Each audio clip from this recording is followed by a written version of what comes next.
आज से हम स्टार्ट करें चैप्टर नंबर 1 ठोस अवस्था। ओके, बेसिकली पदार्थ की कितनी अवस्थाएं होती है? पदार्थ की 3 अवस्थाएं होती है, ठोस, द्रव, गैस। 3 अवस्थाएं होती है, तो उसमें से पदार्थ की एक अवस्था होती है, कौन सी अवस्था? ठोस अवस्था। उस ठोस अवस्था के बारे में हमें इस चैप्टर में अध्ययन करना है। ओके, तो देखो सबसे पहले इस चैप्टर को स्टार्ट करने से हम पदार्थ को समझ लेते हैं कि पदार्थ बेसिकली होता क्या है, पदार्थ की कितनी अवस्थाएं होती है। हालांकि मालूम है कि बेसिकली पदार्थ की बहुत सारी अवस्था होती है, लेकिन मुख्यतः कितनी अवस्थाएं होती है? 3, ठोस, द्रव, गैस। तो हम पदार्थ से स्टार्ट करें। तो देखो सबसे पहले समझेंगे कि पदार्थ क्या होता है। पदार्थ वो होता है, मतलब कि इस दुनिया की कोई भी वस्तु जिसका कुछ द्रव्यमान हो और जो कुछ स्थान घेरती हो, वो क्या कहलाती है? पदार्थ कहलाती है। जैसे मैं एक पदार्थ हूं, क्यों? क्योंकि मेरा कुछ द्रव्यमान है और मैं कुछ स्थान घेर रहा हूं। जैसे कि ये फोन, इसका कुछ द्रव्यमान है और ये क्या कर रहा है? कुछ स्थान घेर रहा है, इसलिए ये क्या है? एक पदार्थ है। और पदार्थ को क्या कहते हैं? हम द्रव्य भी कहते हैं। क्या कहते हैं? द्रव्य। द्रव्य ना कि द्रव। द्रव का मतलब होता है लिक्विड, है ना, जो हम ऐसे लिखते हैं ना द्रव, उसका मतलब क्या होता है? आपका लिक्विड। बेसिकली पदार्थ को क्या कहते हैं? द्रव्य कहते हैं ना। तो द्रव्य पदार्थ क्या वस्तु होती है? ऐसी वस्तु जिसका कुछ ना कुछ द्रव्यमान होता है और जो कुछ स्थान घेरती है, क्या कहलाता है? पदार्थ कहलाता है। अब पदार्थ की बेसिकली कितनी अवस्थाएं होती है? मुख्यतः कितनी अवस्था होती है? 3 अवस्था होती है, ठोस, द्रव, गैस। हालांकि पदार्थ की बहुत सारी अवस्था मिलेगी, ठोस, द्रव, गैस। आपने और एक अवस्था सुने होंगे, प्लाज्मा अवस्था। सुने प्लाज्मा अवस्था? प्लाज्मा अवस्था के अतिरिक्त भी बहुत सारी अवस्थाएं होती है। आप जाके गूगल में कभी सर्च करना तो आपको पदार्थ की बहुत सारी अवस्थाएं मिलेगी, लेकिन मुख्यतः 3 अवस्थाएं होती है, ठोस, द्रव, गैस। और एक आपकी चौथी अवस्था भी होती है, कौन सी अवस्था? प्लाज्मा अवस्था। हाँ, तो हम बेसिक ठोस, द्रव, गैस और प्लाज्मा तीनों को समझ लेते हैं। तो देखो, ठोस रहे, द्रव रहे, गैस रहे या प्लाज्मा अवस्था रहे, ये किसकी अवस्था है? पदार्थ की अवस्था है। और प्रत्येक पदार्थ किन से मिलकर बना होता है? कणों से मिलकर बना होता है। जब आपस में कण मिलते हैं तब किसका निर्माण होता है? पदार्थ का निर्माण होता है। कण का मतलब क्या होता है? कण का मतलब या तो परमाणु हो सकता है आपका, या तो अणु हो सकता है, या कुछ भी हो सकता है ना। तो मैं ऐसा मान के चलो कि पदार्थ किससे मिलकर बना होता है? बहुत सारे कणों से मिलकर बना होता है। तो ठोस भी कणों से मिलकर बनेगा, द्रव भी, गैस भी, प्लाज्मा भी, इसी प्रकार से बहुत सारी अवस्थाएं मिलकर बनेगी, है ना। तो देखो बेसिकली जो ठोस है वो भी अणुओं से मिलकर बना होता है, वो भी कणों से मिलकर बना होता है। तो ठोसों के अणुओं के मध्य जो अंतरा आणविक बल होता है, कौन सा बल होता है? अंतरा आणविक बल। ठोसों के कणों के मध्य जो अंतरा आणविक बल होता है, अंतरा आणविक बल का मतलब क्या होता है? कणों के बीच में जो बल पाया जाता है, एक कण और दूसरे कण के बीच में जो बल पाया जाता है उसे क्या कहते हैं? अंतरा आणविक बल, है ना। तो ठोसों के मध्य जो अंतरा आणविक बल होता है वो बहुत कैसा होता है? उच्च होता है। मतलब कि बहुत कैसा रहता है? अधिकतम रहता है। मतलब कि यदि आपका ठोस का एक कण हो गया तो दूसरा ठोस का कण बहुत ही पास स्थित होगा, है ना। यदि एक ठोस का कण है तो दूसरा ठोस का कण है तो ठोस के कण एकदम बहुत पास स्थित रहते हैं, एकदम अंतराणु बल बहुत मजबूत होता है इनमें, है ना। तो ठोसों में बेसिकली क्या होता है? इनके मध्य जो अंतराणु बल रहता है वो कैसे रहता है? बहुत उच्च रहता है। इसलिए देखना इसके कण आपको एकदम चिपके से मिलेंगे, क्योंकि अंतराणु बल बहुत ही मजबूत है ना। यदि हम द्रव की बात करें तो वो क्या होता है? कम होता है। किसकी तुलना में? ठोस की तुलना में। ठोस की तुलना में क्या होता है? कम होता है द्रव में। मतलब कि इनके मध्य जो एक कण और दूसरे कण के मध्य जो अंतराणविक बल होगा वो क्या होगा? कम होगा। कम होगा मतलब कुछ इस प्रकार से दूर दूर व्यवस्थित होंगे आपके कण। समझ में आ रहा है कि जो अंतराणविक बल इनके मध्य क्या है? कम है। किसकी तुलना में? ठोसों की तुलना में, है ना। लेकिन यदि मैं गैस की बात करूं तो इसमें बहुत ही कम रहता है। क्या रहता है? बहुत ही कम। मतलब कि क्या रहता है? बहुत ही निम्न रहता है, एकदम ना के बराबर रहता है ना। मतलब कि इसमें जो एक कण है दूसरे कण के मध्य अंतराणविक बल बहुत ही कम होता है, जिस कारण इसके जो कण देखना बहुत आपको दूर दूर देखने मिलेंगे। यदि ये आपका एक गैस का वो है तो इसमें जो कण रहेंगे ना बहुत बहुत दूर दूर रहेंगे, इस प्रकार से, है ना। और यदि मैं द्रव की बात करूं तो थोड़े से पास में रहेंगे और ठोस में तो बहुत ही पास में रहते हैं। और इसका कारण क्या है? इनके मध्य अंतराणविक बल बहुत मजबूत होता है, इनके मध्य थोड़ा सा कम और इनके मध्य सबसे कम होता है ना। अब बेसिकली प्लाज्मा क्या अवस्था होती है? देखो प्लाज्मा अवस्था को समझाने से पहले मैं आपको एक कॉन्सेप्ट बता देता हूँ। जैसे कि मान लो आप जब ठोस को गर्म करते हो, ठोस को क्या करते हो? गर्म करते हो, तो किस में बदलता है? द्रव में बदलता है ना। तो बेसिकली जब आप ठोस को गर्म करते हो तो किस में बदलता है? द्रव में बदलता है। जैसे कि आप बर्फ को गर्म करना हो पानी में बदल जाएगा, है ना। और आप द्रव को पानी में मतलब द्रव को गर्म करते हो तो किस में परिवर्तित हो जाता है? वो गैस में परिवर्तित हो जाता है ना। जैसे पानी को गर्म करो तो भाप बनने लगेगी, गैस में परिवर्तित हो जाता है। तो बेसिकली होता क्यों? देखो ठोसों के बीच मतलब प्रत्येक ठोस किससे मिलकर बना होता है, कणों से मिलकर बना होता है। तो जैसे हम क्या करते हैं, गर्म करते, गर्म करना मतलब कि तापमान देना। तो जैसे हम तापमान बढ़ाते हैं तो जो ठोस के जो कण रहते हैं इन्हें क्या प्राप्त हो जाती है, एक प्रकार की ऊर्जा प्राप्त हो जाती है। क्या प्राप्त हो जाती है, ऊर्जा, जिसे हम कौन सी ऊर्जा कहते हैं, गतिज ऊर्जा। मतलब किसी भी पदार्थ का हम तापमान बढ़ाते हैं तो जो जिस कण से मिलकर बना होता है उस कण की गतिज ऊर्जा में क्या हो जाती है, वृद्धि। और गति ऊर्जा का मतलब होता है चलने वाली ऊर्जा। तो ये जो आपके कण है ना वो क्या करते हैं, चलना स्टार्ट कर देते हैं। अब चलना स्टार्ट करते हैं जिसके कारण ये क्या हो जाते हैं, दूर दूर हो जाते हैं और दूर दूर होके इस प्रकार का रूप बना लेते हैं। इसी कारण बोलते हैं कि जब हम तापमान बढ़ाते हैं तो गति ऊर्जा प्राप्त हो जाती है, जिसके कारण दूर दूर जाने लगते हैं, चलने की ऊर्जा मिल जाती है तो दूर दूर जाते हैं और लगभग द्रव के बराबर हो जाते हैं। इसलिए बोलते हैं कि ठोस को गर्म करने पे द्रव प्राप्त होता है। अब देखो द्रव को गर्म करने पे क्या होता है, गैस प्राप्त होता है। इसका मतलब जैसे हम ना द्रव को गर्म करते हैं तो जो उसके अणु रहते हैं पहले थोड़े थोड़े दूर दूर जाकर पर कमजोर था, लेकिन जैसे हमने इसका तापमान बढ़ाया इन्हें क्या प्राप्त हो गई, गति ऊर्जा प्राप्त हो गई। गति ऊर्जा प्राप्त हो गई तो मतलब इन्हें चलने की ऊर्जा प्राप्त हो गई। तो चलने लगते तो एक दूसरे से और दूर हटने लगते तो लगभग किसमें परिवर्तित हो जाते हैं, गैस में परिवर्तित हो जाते हैं, है ना। अब देखो जैसे हम क्या करते हैं, गैस का तापमान और अधिक बढ़ाते हैं। क्या करते हैं, गैस का तापमान और अधिक बढ़ाते हैं, मतलब उच्च तापमान करते हैं। क्या लगते हैं, एकदम उच्च तापमान। उच्च तापमान का मतलब बहुत अधिक तापमान, 200 डिग्री सेल्सियस, 300 डिग्री सेल्सियस। आप 45 डिग्री सेल्सियस में नहीं रह सकते हो, है ना। तो एक कब की अवस्था है आपकी, बहुत ही उच्च तापमान की अवस्था, लगभग 200 डिग्री सेल्सियस, 300 डिग्री सेल्सियस, है ना। तो जैसे हम किसी भी गैस का तापमान इतना कर देते हैं ना, तो देखो बेसिकली आपका जो गैस था उसमें क्या था, ये जो अणु थे वो क्या थे, बहुत दूर दूर थे। लेकिन जैसे आप इसका तापमान बढ़ाओगे तो बताओ तापमान बढ़ाने पे क्या होता है, अणु दूर दूर जाते हैं। बेसिकली यहाँ पर भी दूर दूर जा रहे थे तो ये बना। अब बताओ यहाँ पर यदि मैं तापमान को उच्च भी करता हूँ, ये तो वैसे ही बहुत दूर है, अब तो दूर होने से है, तो क्या होता है, इनमें से इलेक्ट्रॉन क्या होते हैं, निकलने लगते हैं। क्या निकलने लगते हैं, इलेक्ट्रॉन निकलने लगते हैं, है ना। बेसिकली आपका जो कोई भी परमाणु की बात करो तो किस प्रकार रहता है, ये रहा नाभिक और ये क्या होती है, उसकी कक्षाएं होती है। और यहाँ पे क्या उपस्थित रहता है, इलेक्ट्रॉन उपस्थित रहते हैं। अब जैसे मैं इनका तापमान बढ़ाऊंगा तो क्या होगा, इलेक्ट्रॉन को ऊर्जा प्राप्त होगी। और इलेक्ट्रॉन को जैसे ऊर्जा प्राप्त होगी मतलब गति ऊर्जा प्राप्त होगी, गति ऊर्जा मतलब चलने वाली ऊर्जा, तो क्या करते हैं, बाहर निकलने लगते हैं। तो प्लाज्मा की अवस्था में यही होता है कि जो गैस के जो अणु रहते हैं वो तो पहले दूर दूर हो चुके रहते हैं, हम तापमान और बढ़ा के कितने दूर हो जाएंगे, है ना। तो बेसिकली वो क्या करते हैं, इलेक्ट्रॉन निकालना स्टार्ट करते हैं, है ना। तो प्लाज्मा अवस्था में क्या होता है, आपके मुक्त इलेक्ट्रॉन आपको दिखाई देने लगते हैं, जबकि यहाँ पर मुक्त इलेक्ट्रॉन दिखाई नहीं देते, यहाँ पर भी और यहाँ पर भी। लेकिन जैसे हम तापमान बढ़ाते हैं, पहले ही दूर दूर तो है, लेकिन अब क्या करते हैं, इलेक्ट्रॉन निकलना स्टार्ट कर देते हैं। तो प्लाज्मा की अवस्था बेसिकली ये होता है ना। अब देखो प्लाज्मा की अवस्था में आपको क्या देखने मिल रहे हैं, मुक्त इलेक्ट्रॉन। क्या देखने मिल रहे हैं, मुक्त इलेक्ट्रॉन। और एक बात याद रखना कि आपको जब भी क्या देखने मिल जाए, मुक्त इलेक्ट्रॉन देखने मिल जाए, तो मुक्त इलेक्ट्रॉन दो चीजों के लिए उत्तरदायी होते हैं। कितनी चीजों के लिए, दो चीजों के लिए उत्तरदायी होते हैं ना। पहली चीज रहती है आपकी चालकता। किसके लिए, चालकता के लिए।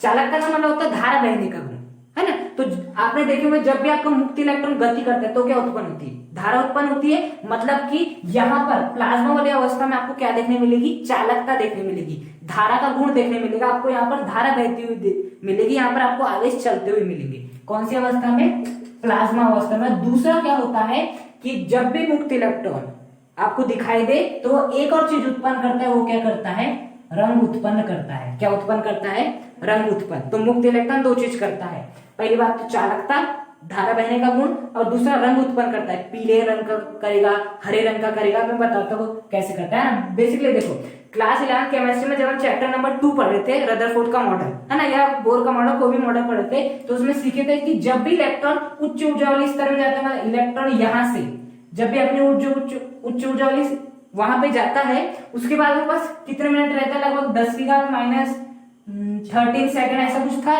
13 सेकंड रहता है और जस्ट क्या आ जाता है, नीचे आ जाता है। तो वापस लौटते हुए क्या उत्पन्न करता है, रंग उत्पन्न करता है ना। इसलिए कहा जाता है कि मुक्त इलेक्ट्रॉन या तो रंग उत्पन्न करते हैं, उच्च ऊर्जा स्तर में जाएंगे, और जब भी वापस लौटेंगे तो क्या निकालेंगे, रंग निकालते हैं ना। तो रंग उत्पन्न करते हैं, चालकता के लिए उत्तरदायी होते हैं। तो बेसिकली प्लाज्मा वो अवस्था है जिसमें आपको चालकता का गुण भी देखने मिलता है और रंग का भी गुण देखने मिलता है। अब देखो ठोस तो हम जानते हैं, जैसे हमें दिखती है, आपका मोबाइल क्या है, ठोस है। उसके बाद ये ब्लैक बोर्ड भी क्या है, ठोस है। ये जो आपका मार्कर है वो भी क्या है, ठोस है। द्रव हम सभी जानते हैं, पानी, है ना, वो भी देखे, गैस को भी देखे। क्या प्लाज्मा अवस्था हम देख सकते पृथ्वी में?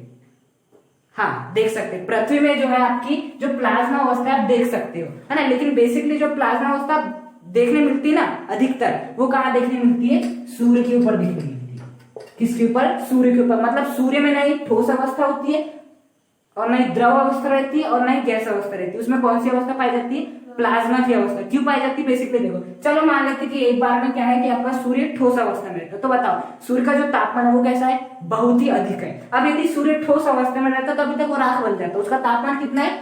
650 डिग्री सेल्सियस। सोच भी नहीं सकते, 45 रहता है ना, तो गर्मी में हम कैसे वो होते हैं 650, कितना गर्म होगा। ठोस रहता तो अभी तक वो राख बन जाता सूर्य। मतलब कि ये भी नहीं है। यदि आपके सूर्य की कौन सी अवस्था रहती? द्रव अवस्था रहती, तो अभी तक तो पिघल गया होता, लेकिन क्या पिघला नहीं, इसका मतलब द्रव अवस्था भी नहीं है, गैस, है ना।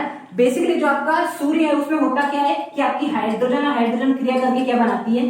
हीलियम गैस बनाती है। मतलब हम एक प्रकार से बोल सकते हैं कि सूर्य गैसों से मिलकर बना हुआ है ना। उसमें ऊर्जा इसी प्रकार से उत्पन्न होती है, नाभिकीय संलयन कहते हैं इसे। हाइड्रोजन प्लस हाइड्रोजन मिलकर क्या बनाता है? आपका हीलियम बनाता है। ये क्या होती है? नाभिकीय संलयन की अभिक्रिया। तो मतलब बोल सकते हैं कि सूर्य क्या है? एक प्रकार से गैसों से मिलकर बना पिंड है, बना पिंड है। अब बताओ, जैसे गैसों का तापमान अति उच्च कर दिया जाता है, क्या कर दिया जाता है? अति उच्च कर दिया जाता है, तो क्या होता है? उसमें से इलेक्ट्रॉन निकलना स्टार्ट होते हैं, और जैसे इलेक्ट्रॉन निकलना स्टार्ट होते हैं तो कौन सी प्राप्त हो जाती है अवस्था में? प्लाज्मा अवस्था। इसी कारण देखो ये गैसों से मिलकर बना है, साथ ही साथ इसका तापमान कितना है? 650 डिग्री सेल्सियस। मतलब बहुत ही उच्च तापमान है ना। इसी कारण कहा जाता है कि सूर्य में कौन सी अवस्था पाई जाती है?